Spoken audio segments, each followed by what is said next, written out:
All good. I'm glad that the fight camp's done.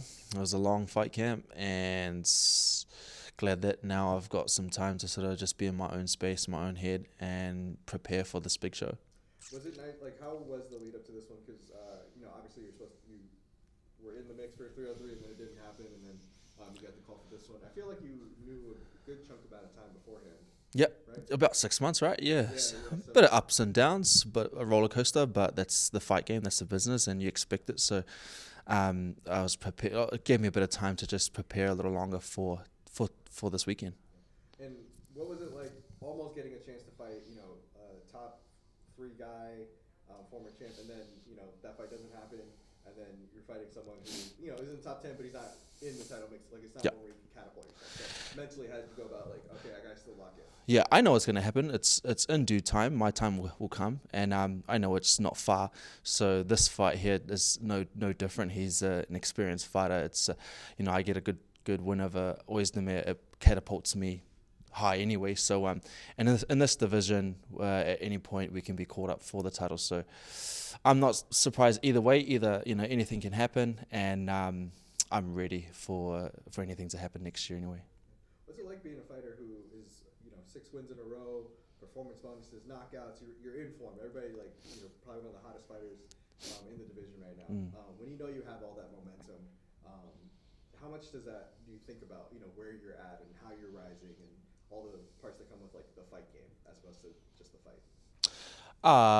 Well, I mean, I've all it is just I've have the confidence in myself within myself because of the hard training that I've been doing over the years, and I know this time was going to come, and it's here now. It's going to present itself sooner than ever. So, yeah, I just feel prepared for anything. So, at this point now we're at the top 10, so we've got fighters who are experienced, and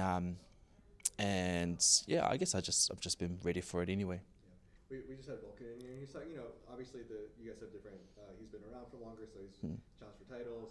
How much do you think it matters, like the level of competition that you guys have faced, or how much does it matter just once you guys get in there? Yeah, he's an experienced fighter. He's experienced in the UFC. I think after his third fight, he fought for the title against Cormier.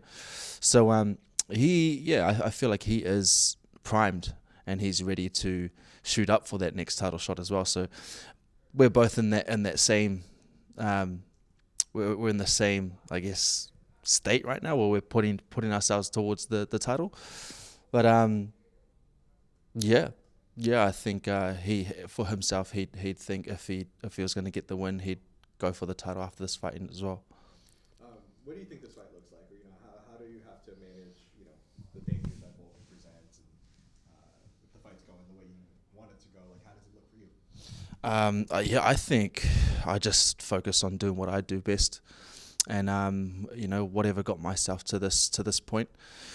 Oizdemir is a smart fighter. I think he knows that a good win, a good stand-up knockout, would put him in the title contention. So I think he'd be smart enough to keep it standing and just swing and go for the fences and earn the fans' respect, so that he can get that title shot. So I think we're both going to be going for that.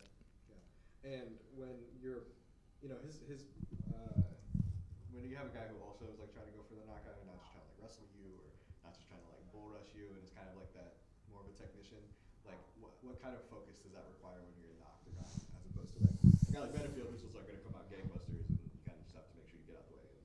And when it's Yeah, more of a sure. technical battle, how do you have to think about it? Just staying on my toes, just keeping on my feet, trusting in my corners, understanding that they're my eyes, my eagles. So I trust the process. I know, that I've trust myself that I've got myself this far, and that yeah, everything's just gonna fall into place, and just do what I've prepared myself to this point to do. What's the statement you're going to tell the light heavyweight division with your performance on Saturday? Say that again, bro. What's the statement your performance will, tell the light heavyweight division? Yep, that I'm coming for that title. So, I'm ready for it, and it's mine. The way your schedule's kind of worked out, it's been like, springtime, or I shouldn't say springtime because our seasons are opposite. But you fought in like April, May in each year, pretty much. But there's that Sydney card in February. How much are you kind of like looking at maybe doing a quick turnaround for that card close to home. Sorry, bro. Can you say that again? No, no. I know you've usually fought like later into the beginning of the year, but you got the Sydney card in February. How much are you kind of like trying to do maybe a quick turnaround? Quick turnaround. Yeah. Yeah, we'll see how things go. If everything goes to plan, then we always love to fight in our own backyard, which is nice as well. And we finish it with spectacular performance. Then who knows what's going to happen next?